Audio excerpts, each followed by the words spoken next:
அரங்கத்தில் இருக்கும் அனைவருக்கும் இறைவன் புறத்திலிருந்து சாந்தியும் சமாதானமும் உண்டாகட்டும். என்னுடைய திரைத்துறை அனுபவம் தொடங்கிய காலகட்டத்திலிருந்து, அரசியல் பேசிய காலகட்டத்திலிருந்து நான் சந்தித்திராத ஒரு புதிய மேடை இது. எனக்கு ஒரு புது அனுபவம் இந்த மேடை. படம் பற்றி பேசுகிறதா, நடந்துட்டு இருக்கிற பிரச்சனை பற்றி பேசுகிறதா, இந்த இக்கட்டான சூழலில் என் மீது பேரன்பு கொண்டு இந்த விழாவுக்கு வந்திருக்க என்னுடைய நட்புகளை பற்றி பேசுவதா அப்படின்னு எனக்கே ஒரு பெரிய குழப்பம்தான் இருக்குது. இப்போ வரைக்கும் இந்த செகண்ட் வரைக்கும் பிளாங்காக தான் இருக்கேன். என்ன பேச போகிறோம். ஒன்று மட்டும் தெளிவாக தெரியுது, நான் யார் அப்படின்னு இப்போ நான் என்ன நானே யோசிச்சுக்கிட்டே இருந்தா, ராமாயணத்தில் வருகின்ற சீதையும் நானும் கிட்டத்தட்ட உடன் பிறந்தார்கள் போல. அவர் அக்கினியில் மிதந்து தன்னுடைய கற்பையை நிரூபித்தார். அவராவது ஒரு முறை நிரூபித்தார். நான் வார வாரம் நிரூபித்துக் கொண்டே இருக்கிறேன்.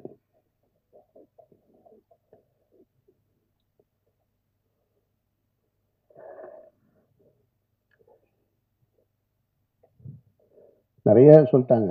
நான் இந்த உயிர் தமிழுக்கு திரைப்படத்தினுடைய 2வது விழா இது, 2வது பத்திரிகையாளர் சந்திப்பு. இதே இடத்தில் தான் மாயவளை திரைப்படத்தின் பத்திரிகையாளர் சந்திப்பை நாங்கள் நடத்தினோம். அங்கேருந்து தான் தொடங்கினது. பல பருத்தி வீரன் மாயவளையில் தொடங்கும் போது பருத்தி வீரன் வந்துச்சு. இப்போது வேற வேறையில் வந்து நிற்கிது. அந்த படத்தின் இயக்குனர் இந்த உட்காந்துருக்கார் அமைதியாக, ரமேஷ் பாலகிருஷ்ணன். நாங்கள் அதை ரிலீஸ் பண்ணுறதுக்காக வேலை செய்ய போய் அது ஏதோ ஒரு பிரச்சனையை தொடங்கி அது எங்கெங்கேயோ போய் நீதிமன்றத்தை நோக்கி போயிட்டு இருக்கும்போது, சரி கொஞ்சம் தள்ளி வச்சுக்கலாம் அப்படிங்கும்போது, இறைவன் மிகப்பெரியவனுடைய இறுதிக்கட்ட படப்பிடிப்பை நோக்கி போகும்போது ஒரு 8-10 நாள் தான், 10 நாள் இருந்தால் படம் முடிஞ்சிடும். அந்த படம் முடியும் போது ஒரு புது பிரச்சனை தொடங்குச்சு. அப்போ ஃபஸ்ட்டு எனக்கு தோணுனது, இது என்ன நடக்குது இங்கே, என்னை சுற்றி என்ன நடக்குது, எனக்கு எதுவுமே புரியலை அப்படின்னு பழனி பண்ணதான் சொன்னேன். நான் ஒரு அறிக்கை மாதிரி கொடுக்கலான் இருக்கேன். நான் என்ன நடக்குது, இது ஏன் நடக்குது, யாருக்கு நடந்தது, எதுக்கு நடந்தது, எதை நோக்கி போகுது, ஒன்றும் புரியலைங்க அப்படின்னு. ஏன்னா ஒரு நாள் ஷூட்டிங் முடிச்சிட்டேன். கோகுலம் ஸ்டுடியோவில் ஒரு மிகப்பெரிய செட்டு போட்டு, அந்த செட்டு இன்னும் இருக்குது, பல பேருக்கு தெரியாத தகவல். ஒரு ஹைகோர்ட்டு செட்டு ஒன்று மிக தத்ரூபமாக போட்டு மிகப்பெரிய பொருட்செலவில் ஒரு நாள் ஷூட்டிங் முடிச்சிருக்கோம். செகண்ட் டே அந்த ஷூட்டிங் நடக்கலை. அன்றைக்கு இரவிலிருந்து தொடங்குச்சு பிரச்சனை. அப்போ நான் சொன்னேன், பழனி பண்ணிட்டேன், இந்த மாதிரி ஒரு அறிக்கை ஒன்று, ஒரு லெட்ரு மாதிரி கொடுத்துருவோம் என்னை சுற்றி என்ன நடக்குதுன்னு. அப்போ சொன்னார் பழனி பண்ணியா, விடுங்க, எனத்தையாவது சொல்லுவாங்க, ஒரு 4 நாளில் சரியாயிரு, நீங்கள் பாட்டுக்கு போங்கன்னாரு. இல்லை கரு, எனக்கு என்னமோ இது சரியாக வரும்னு தோணலை. அவர் ரொம்ப எளிதாக கிடக்கணும்னு சொன்னார். இல்லை கரு, எனக்கு இது சரியாக வரும்னு தோணலை, நம்ம ஏதாவது சொல்ல வேண்டியது இருக்குது அப்படின்னு நான் சொன்னேன். ஒரு 2 நாளில் அப்படியே கூடுதலாச்சு, 3ஆவது நாள் கூடுதலாச்சு. அப்புறம் ஒரு அறிக்கை கொடுத்துட்டேன். நான் அறிக்கை கொடுத்த உடனே அறிக்கையிலிருந்து யார் அதுக்கு எதிர்கருத்து வருதுன்னு பார்த்தா, கடந்த ஒரு 15 ஆண்டுகளாக 2014க்கு பின்னால் நான் பேசிய அரசியலில் கருத்தியல் ரீதியாக எதிர்கொள்ள முடியாத, என்னோடு நேருக்கு நேர் போரிட கருத்தியல் ரீதியாக போரிட முடியாத அவர்கள் பூரா வெளியே வர ஆரம்பிக்கிறாங்க. வெளியே வந்து புதுசாக தகவல்களை சொல்கிறான். ஒருத்தன் சொல்கிறான் அவர் ஓடிட்டாருன்றான், ஒருத்தன் எஸ்கேப்புன்றான், தலைமறைவாயிட்டார், எங்கே இருக்காருன்னு தெரியலைன்றான், என்னத்தையோ ஒன்று சொல்லிக்கிட்டே இருக்கான். அப்போ தான் நான் இங்கேருந்து ஒரு கல்யாணத்துக்கு போயிருந்தேன். கல்யாண வீட்டிலேருந்து அப்போ நான் இங்கே இருக்கும்போது இந்த செய்தி வருது, அவர் அமீர் தலைமறைவு அப்படின்னு. தலைமறைவுன்னு வந்த உடனேயே நான் அங்கேருந்து, நான் கல்யாண வீட்டில் தான் உட்காந்துருக்கேன் அப்படின்னு சொல்கிறேன். அங்கேருந்து ஒரு கேள்வி இருக்கான், கல்யாண வீட்டுக்கு போகிறவர் எதுக்குங்க மைக் எடுத்துகிட்டு போகிறாரு அப்படின்னா. ஏன்னா நீ தான் தலைமறைவுன்னா, நான் கல்யாண வீட்டில் உட்காந்துருக்கேன்னு சொல்கிறேன். அதுக்கு பதில் சொல்கிறான்னா மைக் எடுத்துகிட்டு போனாரான்னு கேட்குறேன். ஏன்னா கல்யாண வீட்டில் மைக்கு ஸ்பீக்கர்லாம் இருக்காதா, அங்கேருந்து இன்னொரு இப்படி 1 by 1 போய்கிட்டே இருக்கு. அப்படியே கூட்டிகிட்டு வர்றாங்க. கூட்டிகிட்டு வந்து ஒரு நெருக்கடிகள். எனக்கு என்ன இதிலிருந்து நான் கற்றுக்கிட்டது, நான் பத்திரிகையாளர்கள் மேலே மிகப்பெரிய மரியாதை உண்டவன். என்னுடைய முதல் பத்திரிகையாளர் சந்திப்பு ஏவிஎம்மில் நடந்தது, மௌனம் பேசியதை திரைப்படத்திற்கு. அப்போ இருந்து இப்போ வரைக்கும் பத்திரிகையாளர்களோட நெருக்கமாக இருக்கிறவன். என்னை நேரடியாக தொடர்பு கொள்ளக்கூடிய, எனக்கு தெரிஞ்ச சினிமாவில் நான் இருக்கேன், இன்னும் மற்ற எத்தனை பேர் இருக்காங்கன்னு தெரியாது. பிஆர்ஓ பிடிச்சி தான் என்னை பிடிக்கணுன்ற அவசியம் இல்லை. ஸ்ட்ரைட்டாக எனக்கு மெசேஜ் வைப்பாங்க, நான் பேசுவேன். இன்றைக்கு ஊடகங்கள் பெருத்து விட்ட காரணத்தினால யூடியூப்பு அது இதுன்னு அவர்கள் தங்களுடைய வயிற்று பிழைப்புக்காக எதையோ ஒன்று பேசணும்னு பேசிக்கிட்டே இருக்காங்க. அதில் தத்துவார்த்த ரீதியாக நின்று களத்தில் நின்று போராடிக்கிட்டு இருக்கவங்களையும் தாண்டி எதை வேணாலும் பேசலாம், எல்லாம் என்ன கருத்தை வேணாலும் வைக்கலான்னு சொல்கிறாங்க. இப்போ நடந்துட்டு இருந்தது என்ன, இறைவன் மிகப்பெரியவன் திரைப்படத்தின் தயாரிப்பாளர் என்னோடு உறவாக இருந்தவர், நான் தம்பி என்று பொதுவெளியில் அன்போடு அழைத்தவர் ஒரு பெரிய குற்றச்சாட்டில் அவர் பின்னணியில் வச்சுருக்காங்க. இதில் எதையாவது நான் மறுக்க முடியுமா? அவர் யாருன்னே எனக்கு தெரியாதுங்க, அவரை நான் பார்த்ததே இல்லைங்க அப்படின்னு சொல்ல முடியுமா? சொல்ல முடியாது. அவர் எனக்கு தெரியும். எவ்வளோ வருஷமாக தெரியும்? 10 ஆண்டுகளாக தெரியும். அவருக்கும் எனக்கும் தொடர்பு இருக்கா? ஆமாம், அவருக்கு எனக்கும் தொடர்பு இருக்கு. நீங்கள் சொல்கின்ற அவர் மீது காட்டுகிற குற்றத்தோடு தொடர்பு இருக்கான்னு கேட்டால் இல்லடா வெண்ணைகளான்னு தைரியமாக சொல்லுவேன். அந்த தைரியமும் திமிரும் எப்பயுமே என்கிட்ட இருந்துக்கிட்டே இருக்கும். அப்போ நீ குற்றச்சாட்டை அந்த அந்த சந்தேக நிழல் என் மீது விழவில்லது தப்பு கிடையாது. ஆனால் தீர்ப்பு எழுதுறீங்க பாருங்க, அது ரொம்ப ஆபத்தானது.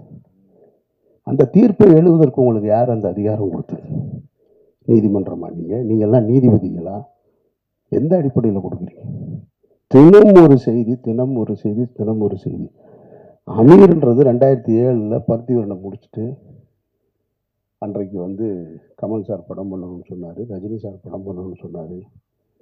நான் ஹீரோக்களோடு பயணிக்காமல் நான் ஒரு பாதையை தேர்ந்தெடுத்து நான் எனக்கான வாழ்க்கையை வாழணும்னு வாழ்ந்துட்டு இருந்தேன். பணம் சம்பாதிப்பதா எனக்கு நோக்கம். சாபர் ஒருத்தன் தான் தமிழ்நாட்டிலே பணக்காரனா? நான் கேட்குறேன். என்னென்னமோ சொல்கிறான். ஒரு வரமுறை வேணாமா? அவர் போடுற டிஷர்ட் 5000 ரூபாங்க. சாப்பர் வந்ததுக்கு அப்புறம் தாங்க அவர் வாழ்க்கை எப்படி ஆச்சு. டேய், அவன் வந்தது எனக்கு 2014.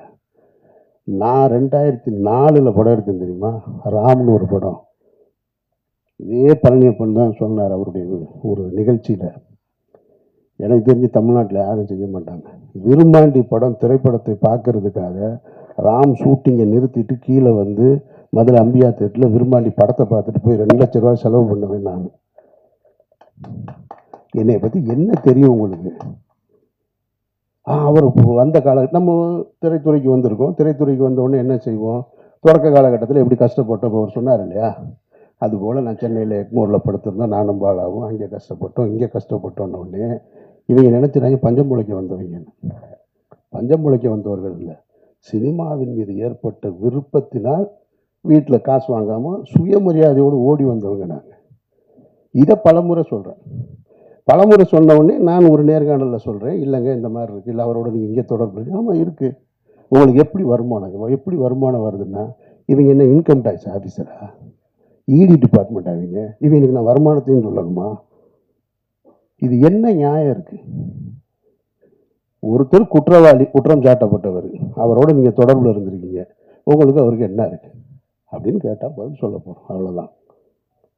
நான் என் கூட பிறந்த அண்ணன் இன்னைக்கு கான்ட்ராக்டராக இருக்கார், ஒரு அண்ணன் லாயராக இருக்கார். அவர்கள் சொத்து வாங்கினா கூட நீங்கள் எப்படி வாங்கினேன்னு போய் கேட்பேன் நான். எங்கள் அண்ணன் கான்ட்ராக்ட்னா என்ன கான்ட்ராக்ட்னு கேட்டால், இப்போ அவர் என்ன டெண்டர் எடுத்திருக்காருன்னு கேட்டால் எனக்கு தெரியாது. இன்னொருத்தருடைய விஷயத்தை தெரிஞ்சுக்க வேண்டிய அவசியம் எனக்கு எங்கே இருக்குது? அது எது தேவையா எனக்கு? பழனியப்பன் சொன்னது மாதிரி நானும் அவரும் ஜனாவும் பேசியிருக்கோம். எதையாவது பேசியிருக்கோமா? நீங்கள் என்ன பண்ணுறீங்க, நீங்கள் என்ன பண்ணுறீங்க, அதெல்லாம் எங்கள் வேலை கிடையாது. நான் எப்படி இருக்கிறேன்? நான் ஒரு இறை நம்பிக்கையோடு இருக்கேன். அவர் ஒரு பெரியாரிஸ்டாக இருக்கார், ஜனநாதன் ஒரு கம்யூனிஸ்டாக இருக்கார். 3 பேரும் ஒன்றா இருந்தோம். என்றைக்காவது வேறு ஏதாவது நாங்கள் கருத்துக்களை பேசியிருக்கோமா? பணம் எப்படி சம்பாதிக்கிறேன்னு? பணம் சம்பாதிக்கிறதுக்காக வரல நான். பணம் சம்பாதிக்கிறதுக்கு நான் வரலை. என் வாழ்க்கையை என் விருப்பம் போல வாழணும்னு இந்த நிமிஷம் வரைக்கும் நான் ஆசைப்பட்டுக்கிட்டு இருக்கேன். இப்போ சொன்னாங்க பாருங்க, இந்த படத்துக்கு பின்னாடி நான் நிறையா படம் பண்ணுவேன் அது இதுன்னு. நான் இப்பவும் சொல்கிறேன், நான் இந்த படத்தை நம்பி இல்லை, உயிர் தமிழுக்கு நம்பி இல்லை, மாயவளையை நம்பி இல்லை, இறைவன் மிகப்பெரியவனை நம்பி இல்லை, சந்தனத்தேவனை நம்பி இல்லை. நான் ஒரு மனிதனாக வாழணும்னு ஆசைப்பட்டு என்னுடைய கடைசி காலம் வரைக்கும் நான் விரும்பிய வாழ்க்கையை வாழணும்னு ஆசைப்படுறேன். என் வாழ்க்கையை நான் அப்படி தான் பயணிக்க நினைக்கிறேன். சினிமாக்காரனாக பயணிக்கணும், பெரிய தொழிலதிபராக வாழணும், கார் வாங்கணும், பங்களா வாங்கணும், ஒரு நாள் ஆசைப்பட்டதில்லை.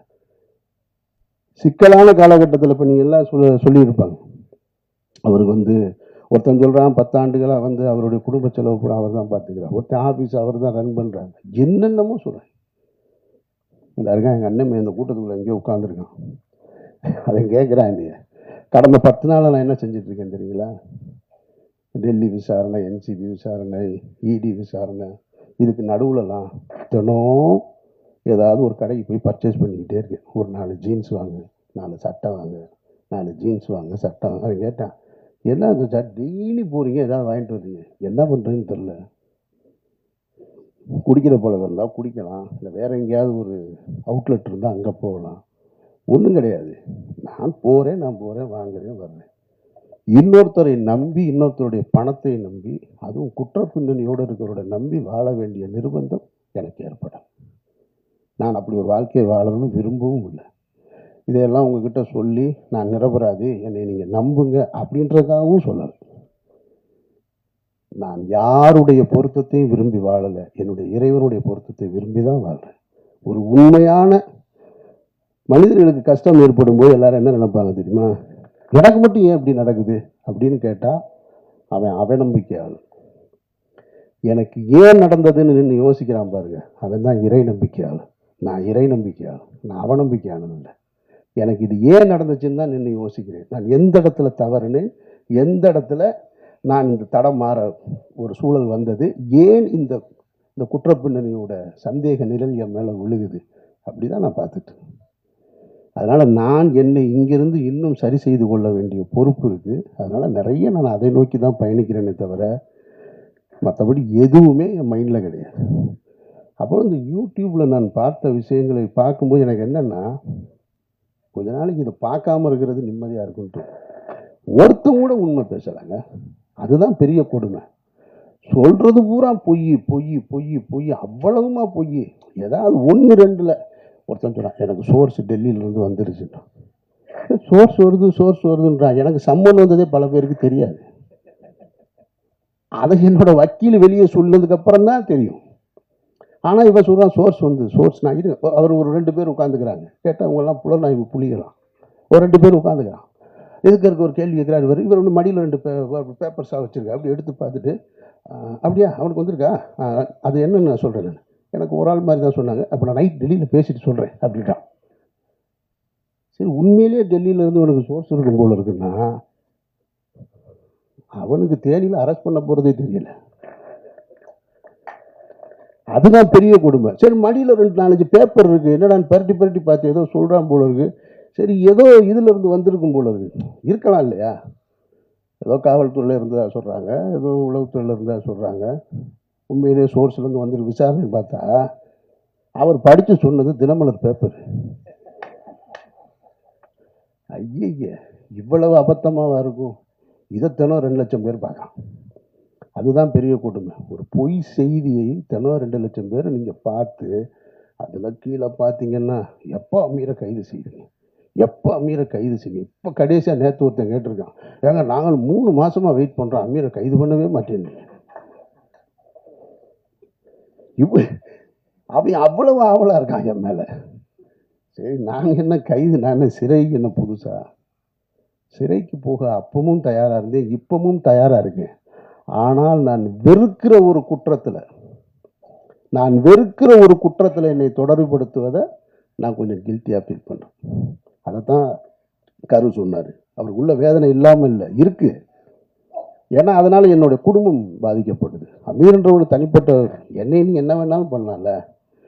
ஒரு குற்றத்தை சுமத்தும் பொழுது, ஒரு தன்னுடைய மகளுக்கு திருமணத்தை ஏற்படுத்திட்டு இருக்கிற வயசில் ஒரு பெரியவர்னு வச்சுங்களேன், ஒரு கஷ்ட காலம். அவர் தன்னுடைய மகனுடைய திருமணத்தை வந்து போராடி கொண்டு வந்து ஒரு இடத்துல நிறுத்துறாரு. அப்போ போய் பஸ்ஸில் பயணிக்கும் பொழுது ஒரு 14 வயசுக்குள்ள இடுப்பை கிள்ளி விட்டாருன்னு ஒரு குற்றச்சாட்டு வச்சா அவர் எவ்வளோ அவமானமாக இருக்கும். அந்த திருமணம் எவ்வளோ பெரிய தடைப்படும். அந்த மாதிரியான ஒரு சூழலில் தான் நான் வெறுக்கிற ஒரு குற்றம் சமூகத்தை சீரழிக்கிறதுன்றது போதை. நான் வெறுக்கிறேன் அதை. தருங்க அங்கே ஒரு அஸ்டன் நிற்கிறான், அந்த ஒரு அஸ்டன் நிற்கிறான். சிகரெட்டு குடித்தாலே ஆஃபீஸுக்குள்ளே உள்ளே விட மாட்டேன். ஜனாவும் கருவும் சிகரெட்டு குடிக்கணும்னா நாங்கள் மாடிக்கு போய் கீழே போய் குடிச்சிட்டு வரோம்னு சொல்லுவாங்க. அவங்க 2 பேருக்கு நான் என்ன ஆசானா? அதெல்லாம் கிடையாது. அந்த வாடை பிடிக்காது. எப்போவாவது நான் டென்ஷன் ஆகுது அப்படின்னு சொல்லிட்டு ஒரு சிகரெட்டை எடுத்து நான் அவர்கிட்ட கேட்டேன்னா அவர் தள்ளி விட்டு போயிடுவார். அப்படி நான் வெறுக்கிற ஒரு விஷயத்தில் என்னை கொண்டு வந்து தொடர்புபடுத்தும் போது அது என்ன மட்டுமா பாதிச்சிச்சு, என்னுடைய குடும்பத்தை பாதிக்குது. என்னுடைய மகள் வேலைக்கு போகிற இடத்துல பாதிக்குது. அங்கே ஒருத்தன் கேள்வி கேட்குறான். என்னுடைய மகன் கல்லூரிக்கு போகும்போது பாதிக்குது. என்னை நீங்கள் சந்தேகமே படாதீங்கன்னு நான் சொல்லலை. சந்தேகப்படுங்க, விசாரிங்க, நல்லா கேளுங்க. ஆனால் தீர்ப்பு எழுதாது. தீர்ப்பு எழுதுகிற அதிகாரம் உங்களுக்கு யாருக்குமே கொடுக்குறது. அதுக்கு இந்த நாட்டில் நீதிமன்றம் இருக்குது, எல்லாமே இருக்குது. கடுமையான விசாரணைகளை சந்திச்சுட்டு தான் நான் வந்து நிற்கிறேன். என்னுடைய இத்தனை ஆண்டு வாழ்க்கையில் நான் சந்திக்க ஒரு புது அனுபவம். டெல்லியில் 12 மணி நேரமாக இருக்கட்டும், டெல்லி வீதிகளில் நானும் வந்து அவன் எங்கள் அண்ணன் டாக்டருக்கு முடிச்சிருக்கான். அவன் யதார்த்தமாக லாங்குவேஜ் படிக்கிறக்காக வந்தான். வந்தவனுக்கு கிட்டத்தட்ட 3 மாதமாக புது அனுபவம். இப்போ என்சிபி, இடி, என்ஐஏ எல்லா டீட்டெயிலும் தெரியும் அவனுக்கு. என் கூட 70 நாளாக அவன் தான் இருக்கான். டெல்லி வீதிகளில் நாங்கள் 2 பேரும் நடந்து போயிட்டு திரும்ப அந்த விசாரணையை முடிச்சுட்டு, அவங்கள பொறுத்த மட்டும் அந்த அதிகாரிகள் என்னுடைய விசாரணை நடத்தினதை பொறுத்த மட்டும் என்னை பொறுத்த மட்டும் ரொம்ப நேர்மையாக தான் நடத்தினாங்க. நான் இந்த இடத்துல அதை சொல்லியே ஆகணும். இது அரசியல் அழுத்தம் இருக்குது, அரசியல் அழுத்தம் இல்லை அப்படின்றதெல்லாம் தாண்டி என்னிடம் அவர்கள் மிக கண்ணியமாக தான் நடந்து கொண்டாங்க. கொஞ்சம் கூடுதலாக இருக்குது. நான் மனசு வலிக்கிறது மாதிரியான கேள்விகளை கேட்டாங்களான்னா நிச்சயமாக கேட்டேன். ஒரு இடத்துல கலங்கி போய் நின்னா அப்படின்னு கேட்டால் கலங்கி போய் நின்னேன். ஆனால் அது அவர்களுக்கு என்னை காயப்படுத்தணுன்ற நோக்கம் கிடையாது. அதை நான் அவங்ககிட்ட வெளியே வந்து சொன்னேன். நான் டிஸ்டர்ப் ஆனேன்னா ஆமாம் டிஸ்டர்ப் ஆனேன். நான் வேதனைப்பட்டேனா ஆமாம் வேதனைப்பட்டேன். நான் சஃபர் ஆனேன்னா ஆமாம் பட்டேன். ஆனால் அவங்களுடைய டியூட்டி அது, அவர்களுடைய வழக்கமான டியூட்டி. அப்போ எப்படி தான் குற்றவாளியை கண்டுபிடிப்பாங்க? என்னை மாதிரி ஒரு ஆள் போனவுடனே என்கிட்ட இலகுவாக நடந்துக்கிட்டா நான் குற்றத்தில் தொடர்பு இருக்கா இல்லைன்னு எப்படி கண்டுபிடிக்க முடியும்? அதனால் அவங்க டியூட்டியை தான் செஞ்சாங்க. விசாரணை முடிவுலையும் அதை தான் சொன்னாங்க. பர்சனலாக எந்த இதுவும் கிடையாது, எங்கள் டியூட்டியும் செஞ்சோம். அந்த வகையில் என்சிபி ஆஃபீஸர்ஸும் எங்கிட்ட கண்ணியமாக நடந்துக்கிட்டாங்க. இடி ரைடு அந்த ரைடு கதையை கேட்டிங்கன்னா, வீட்டில் ரம்ஜானுக்கு எல்லாரும் ஊருக்கு போயாச்சு. இதை நீங்கள் தெரிஞ்சுக்க, ஊடகங்கள் பத்திரிகையாளர்களுக்கு இருக்க வேண்டிய இதையும் மற்ற எல்லாரும் தெரிஞ்சுக்கணும்னு இதை சொல்கிறேன். எவர்களுக்குமே உண்மையான ரீசன் தெரியாதுங்க, அதுதான் உண்மை. நான் சொல்கிறேன், நான் இந்த வழக்கில் தொடர்புடையவனாக இருக்கிறதுனால சொல்கிறேன். அதிகாரிகளை தவிர வேறு யாருக்குமே தெரியாது. வேறு எவன் சொன்னாலும் நம்பாதீங்க, இதுதான் நிஜம். நான் சொல்கிறது உண்மை. இதை கன்ஃபெஷனாக வச்சுக்கோங்க. ஏன்னா எனக்கு முதல் சம்மன் வந்தது பாருங்க, அதுவே யாருக்கும் தெரியாது. அது ஒரு வக்கீல் வெளியே போய் சொன்னதுனால தான் தெரியும். உடனே இவங்க என்ன பண்ணுறாங்கன்னா, அமீர் வந்து ரமலான் முடித்து விட்டு வருவதாக என்சிபி அதிகாரிகளிடம் வந்து சொன்னார், இந்த நேரத்தில் என்னை விசாரிக்க வேணான்னு கேட்டாருன்னு இதெல்லாம் தலைப்பு செய்தியாக ஓடுதுங்க. அப்போ இந்த மக்களுக்கு எது செய்தி? அப்போ உண்மையே செய்தியாக வராதா? நான் கேட்காத ஒன்று, 2ஆம் தேதி எனக்கு ஃபஸ்ட்டு சம்மன். அப்படி ஒன்று நான் கேட்கவே இல்லை. நான் 2ஆம் தேதி போயிட்டேன், டெல்லி போயிட்டேன். காலையில் முதல் நாளாக நாங்கள் போய் உட்கார்ந்தோம். ஒரு 12 மணி நேரம் விசாரணை முடிச்சு வந்தாச்சு. அப்போவே எனக்கு அடுத்து சம்மனுக்கான ஒரு திட்டம் இருந்தது. அதுவும் யாருக்கும் தெரியாது. ஆனால் இவங்களுக்கு தெரியவே தெரியாது. நான் அந்த காலகட்டத்தில் தான் அவங்க கேட்ட டீட்டெயில்ஸு, டாக்குமெண்ட்ஸு இதை பூரா எடுத்து எல்லாத்தையும் கொண்டு வந்து ரெடி பண்ணி வச்சிட்ருக்கேன். வச்சுட்டு ஒரு 3:30 மணி இருக்கும், 3:30 4 மணி. 4 மணிக்கு போய் வீட்டில் நான் அவனும் தான் படுக்கிறோம். வீட்டில் யாருமே இல்லை, ஃபேமிலியெல்லாம் ஊருக்கு போயிட்டாங்க ரம்ஜான் கொண்டாடுறதுக்கு. படுத்தா 5:30 மணிக்கு நோன்புக்கான காலை உணவை சாப்பிட்டுட்டு படுத்துருக்கோம். 7:30 மணிக்கு ஒரு ஃபோன் அடிக்குது. அவன் ஃபோன் பக்கத்தில் என் கூட தான் பெட்டில் படுத்துருக்கான். அடிக்குது. அப்புறம் கட் பண்ணிட்டான். திருப்பி ஒரு 1 1/2 மணி நேரம் கழிச்சு ஃபோன் அடிக்குது. பார்த்தா இவனை என் பக்கத்தில் இருந்தவனை காணோம். சரி நான் தூங்குறேன். திடீர்னு எழுப்புறான். நான் கொஞ்சம் லைட் இருந்தால் தூங்க மாட்டேன். அதனால நல்லா டார்க்காக ஸ்க்ரீனை போட்டு படுத்துருப்பேன். தட்டி எழுப்புறேன் சச்சான்னு. முழிச்சு பார்த்தா ஒருத்தர் துப்பாக்கியினோடு நிற்கிறாரு. முகத்துக்கு நேர ஒன்றுமே புரியலை. கொஞ்சோண்டு லைட்டு அந்த ஜன்னல்லேருந்து லீக் ஆகுது. அதில் பார்த்தா ஒருத்தர் துப்பாக்கியோடு நிற்கிறார். 2 பேர். என்னடா அப்படின்றேன். தெரில. கண்ணே முழிக்க முடியலை. சரி அதோட சரி எந்திரிச்சு முழிச்சு பார்த்தா அப்புறமா இடி ஆஃபீஸர்ஸ் வந்திருக்காங்க. இது என்னுடைய வீட்டில். இதே ஒரு 2 மணி நேரத்துக்கு முன்னாடி என்னுடைய அலுவலகத்துக்கு வந்துட்டாங்க. அங்கே என்னோடய அசிஸ்டன்ஸு, என்னோடய ஆடிட்ரு எல்லாரையும் அவங்கள லாக் பண்ணிட்டாங்க. அப்புறம் இடி ஆஃபீஸர் வந்தாங்க. அவங்க வந்து தன்னை அறிமுகப்படுத்திக்கிட்டாங்க என்கிட்ட. நான் தான் இடி டைரக்டர்னு. ஒரு லேடி ரொம்ப கண்ணியமாக நடந்துக்கிட்டாங்க. ரொம்ப மரியாதையாக நடந்துக்கிட்டாங்க. நான் முகத்தை கழுவிட்டு வர்றேங்கன்னு முகத்தை கழுவிட்டு வந்து உட்காந்து அவரோட பேசிக்கிட்டு அன்றைக்கு 12 மணி வரைக்கும் அன்றைக்கும் போச்சு. அன்றைக்கும் விசாரணை முடிச்சுட்டு நான் இங்கேருந்து மதுரை போயிட்டேன். மதுரை போய் ரமலான் ப்ரேயரை முடிச்சுட்டு அங்கேருந்து அதுக்கப்புறமா திரும்ப ஓட்டு போட போனேன். அப்போ தான் பத்திரிகையாளரை முறையாக சந்திக்கக்கூடிய சூழல் ஏற்பட்டது. அதுக்கு பின்னால் இப்போ வரைக்கும் நான் சொல்கிறேன். இதை ஏன் சொல்கிறேன்னா, இதன் பிறகும் எனக்கு ஒரு சம்மன் வந்துருக்கு. இந்த புலனாய்வு புலிகள்லாம் எங்கே போனாங்கன்னு தெரியல. நீ உண்மையிலே சோர்ஸ் உனக்கு சொல்லுதுன்னா, உனக்கு உண்மையிலே செய்தி வந்திருக்குன்னா, எனக்கு சம்மன் வந்தது ஏன் யாருக்குமே தெரியலை. நான் பர்பஸாக சொல்லவே இல்லை. என்ன தான் நடக்குதுன்னு பார்ப்போம். எவன் தான் கண்டுபிடிச்சி சொல்கிறான்னு பார்ப்போம். ஒருத்தர் சொல்லணும்ல, ஆமாம் இன்றைக்கி வந்திருக்குன்னு. அந்த சம்மனுக்கும் போய் 10:30 மணி நேரம் நான் விசாரணை முடிச்சுட்டு தான் இங்கே வந்திருக்கேன். அப்படின்னா இதில் எதுவுமே உண்மை இல்லை. அவர்கள் கடமையை செய்கிறாங்க. நான் முதல் நாள்லேருந்து ஒத்துழைக்கிறேன். டே 1லேருந்து இவ்வளோ பெரிய சிக்கலான சூழல் என்னை ஏற்படும் போது நண்பர்களுடைய ஆறுதல் இருக்குது, நண்பர்களுடைய ஆலோசனை இருக்குது. குடும்பத்தில் இருக்கவங்க சொல்லுவாங்க, எங்கேயாவது வெளியூர் போயிடும், அங்கே போயிடும். டே 1லேருந்து என்னோடய ஆஃபீஸில் தான் இருக்கேன். நான் இங்கே தான் இருப்பேன். இந்த வழக்கு முடிகிற வரைக்கும் நான் இங்கே தான் இருப்பேன். இந்த வழக்கை முடிச்சுட்டு தான் நான் வெளியில் வருவேன். நான் என்கிட்ட என்ன இருக்குது எடுத்துகிட்டு போகிறதுக்கு? என்கிட்ட ஒன்றும் இல்லை. நான் நேர்மையும் உண்மையுமா இருக்கேன். என்ன உங்களால் எதிர்கொள்ள முடியலை. என்னுடைய கேள்விக்கு உங்ககிட்ட பதில் இல்லை. நான் எடுத்து வைக்கிற முன் வைக்கிறதுக்கு. அதனால் நீங்கள் என்னை குற்றவாளியாக்க ட்ரை பண்ணிக்கிட்டே இருக்கீங்க. நீங்கள் குற்றவாளி ஆக்கிட்டால் உடனே நான் குற்றவாளி ஆயிடுவேனா? பட் நான் தாங்கிக்கிறேன். வீட்டில் தாங்கலை. மகளுக்கும் மகனுக்கும் ஒரு அழுத்தம் ஏற்பட்டது. ஆனால் அதையும் தாண்டி எனக்கு முதல் ஆளாக எனக்கு ஆறுதலாக இருந்தது என்னுடைய குடும்பத்தார் தான். என்னுடைய 2 பெண் பிள்ளைகள் தான். தைரியமாக இருங்க, நீங்கள் உங்களுக்கு என்ன பிரச்சனை அப்படின்னு சொல்லி எப்போதும் போல் என்னுடைய வீட்டை ஒரு சின்ன ஒரு சலசலப்பு கூட இல்லாமல், ஒரு சங்கடம் கூட இல்லாமல், ஒரு சஞ்சலம் கூட இல்லாமல் வச்சிருந்தது என்னுடைய குடும்பத்தார். அதற்கப்புறம் என்னுடைய நண்பர்கள் தான். எதுவுமே என் மைண்டில் கிடையாது. எனக்கு ஒரு சின்ன ஒரு சம்பவம் தான் நினைவுக்கு வந்தது. இந்த காலகட்டம் ரொம்ப கடுமையான காலகட்டம். என்னை சுற்றி இருந்த உறவுகள், நண்பர்கள் எல்லாருமே ரொம்ப தூரமாக போயிட்டாங்க. ஒரு கிட்டத்தட்ட ஒரு என்னோடய வாட்ஸ்அப்பில் என்னுடைய அலைபேசியில் வந்து ஒரு 2000 எண்கள் இருக்கும்.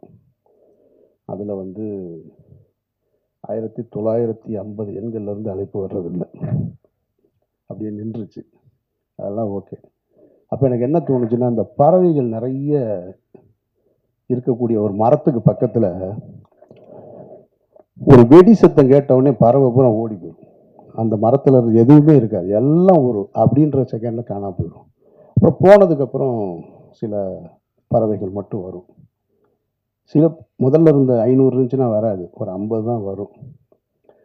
அதுபோல் என்னுடைய வாழ்க்கையில் எனக்கு நடந்த இந்த நிகழ்வில் டமால்னு ஒரு வெடி சத்தம் கேட்ட உடனே டமால் எல்லோரும் ஓடிட்டாங்க.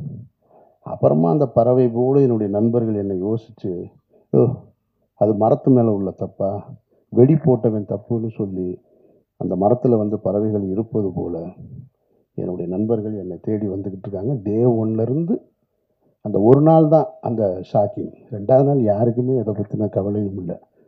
வந்து என்னோடு இருக்காங்க. ஆனால் இன்னும் பறந்து போன பறவைகள் ஒருவேளை இவனே வெடியை ஏற்பாடு பண்ணியிருப்பானு மரத்தை சந்தேகப்படுவதைப் போல தூரமாக நிற்கிறவங்க இருக்காங்க. அந்த அன்பு நண்பர்களுக்கு நான் கேட்டுக்கிறது, அங்கேயே இருங்க, தயவு செஞ்சு வந்துடுறாங்க. உங்களை நான் வேண்டி விரும்பி கேட்குறேன், அங்கேயே இருங்க, வந்துடாதீங்க. உங்களிடமிருந்து பெறுவதற்கு எனக்கு ஒன்றுமே கிடையாது. இந்த காலகட்டத்தில் என்னோடு என்னுடைய அனுமதி பெறாமலோ எங்கேயோ சுப்பிரமணிய சிவா அவர் இன்டர்வியூ கொடுக்குறான். எனக்கு அண்ணனை தெரியும், அவர் அந்த மாதிரியான ஆள் இல்லைன்னு.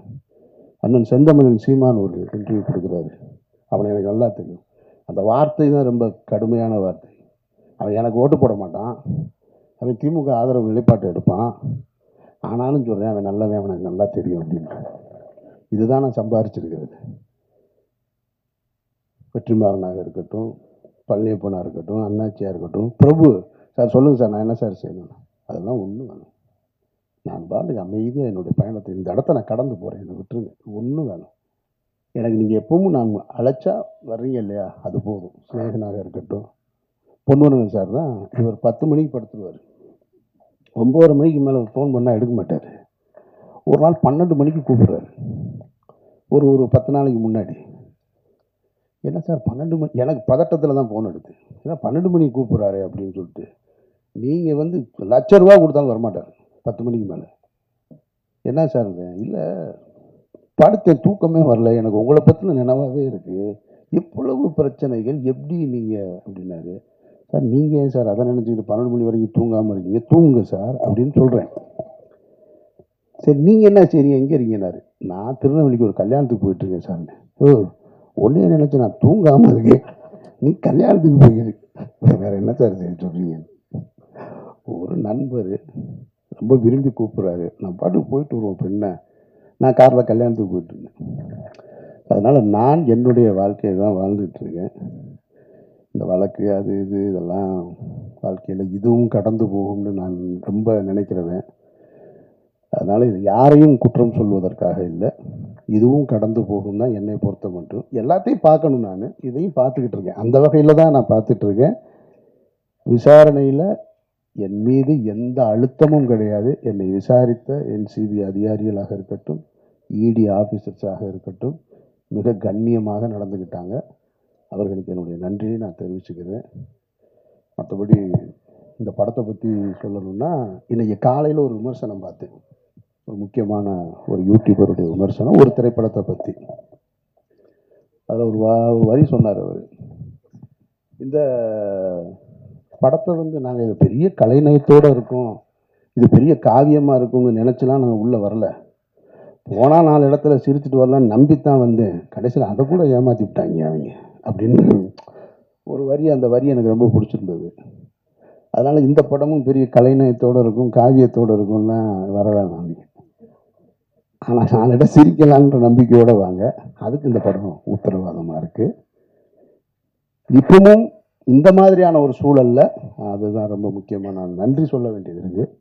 இந்த மாதிரியான ஒரு சூழலில் என்னோடு உறவு கொண்ட, என் மீது நம்பிக்கை வைத்து, என் மீது அன்பு கொண்ட நண்பர்கள் என் கூட நிற்கிறது போல், இவ்வளவு ஒரு சிக்கலான காலகட்டத்தில் இந்த திரைப்படத்தை வந்து திரையரங்கி கொண்டு வருவதற்காக முழு முயற்சி எடுத்த ஆடம்பாலாவிற்கு என்னுடைய நன்றி.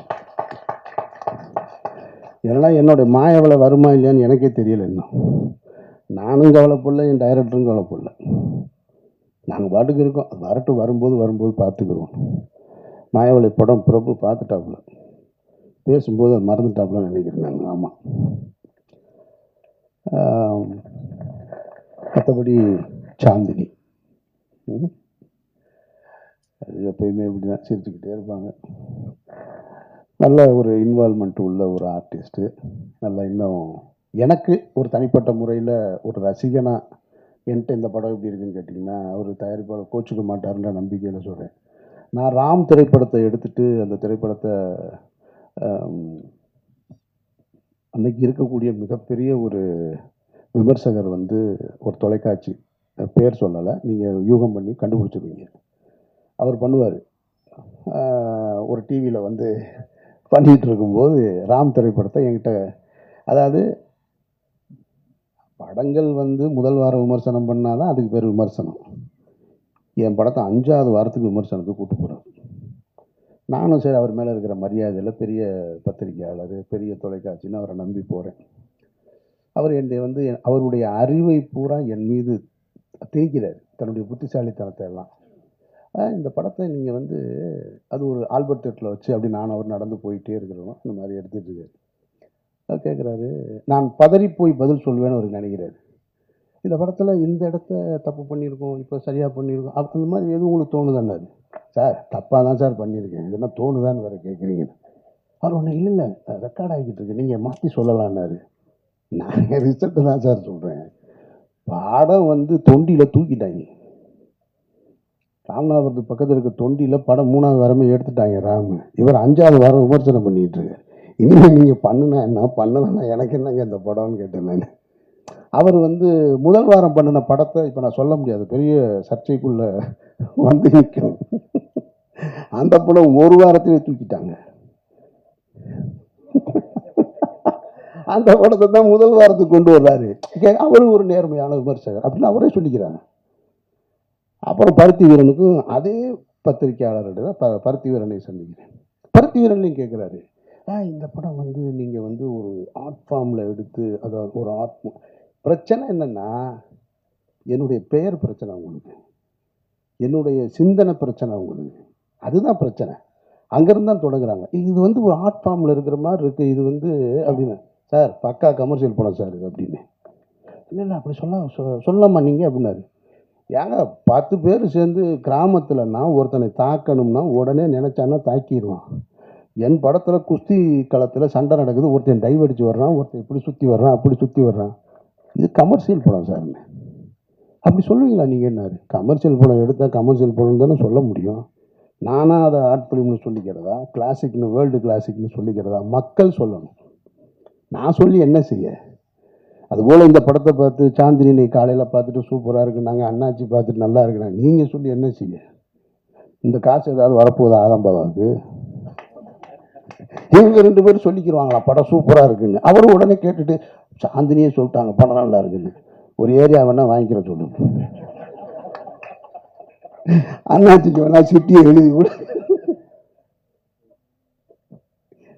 காசு மக்கள் பார்த்து சொல்லணும். அப்போ என் பார்வையில் உயிர் தமிழுக்கு இன்னும் சரியாக வந்திருக்கணும்னு நான் ஆசைப்பட்றேன். ஆனாலும் பழனியப்பன் சொன்னது போல் இவ்வளோ காலகட்டத்துக்கு நடுவில் அந்த படத்தை வந்து சரியாக எடுத்து கொண்டு வந்து திரைக்கு கொண்டு வந்து சேர்க்குறதே பெரிய விஷயம். இதில் பணம் வருது வரலை அதெல்லாம் இல்லை இங்கே பிரச்சனை. ஒரு வேலையை எடுத்துக்கிட்டோம், அதை செஞ்சு முடிச்சோன்றதுல அதில் தான் ஒரு மனிதனுக்கு வெற்றி. அந்த அடிப்படையில் நான் இந்த படத்தில் நான் ஒத்துக்கிட்டு உள்ளே வந்து நடிக்க வந்தேன். நடிகனாக என்னுடைய பங்களிப்பை செஞ்சேன். அது நல்லா இருக்குது நல்லா இல்லை, எனக்கு பிடிச்சிருக்கு பிடிக்கலை, அதெல்லாம் இல்லை, முக்கியம் இல்லை. என் வேலையை நான் சரியாக செஞ்சுருக்கேன். ஆதம்பாவா ஒரு படத்தை எடுக்கணும்னு வந்தார், உறுதியாக நின்று கடைசி வரைக்கும் அந்த படத்தை கொண்டு வந்து சேர்த்துருக்காரு. இதுவே உங்களுக்கு வெற்றி தான். பணம் அப்புறமா எப்போ வேணாலும் சம்பாரிச்சுக்கணும். ஸோ அந்த வகையில் இது 10ஆம் தேதி இந்த படம் திரைக்கு வருது. உங்களுடைய வாழ்த்துக்களோடும் மற்றபடி ஒன்றும் இல்லை. இதில் எதுவும் என்கிட்ட எதுவும் கேட்க வேண்டியது இருக்கா?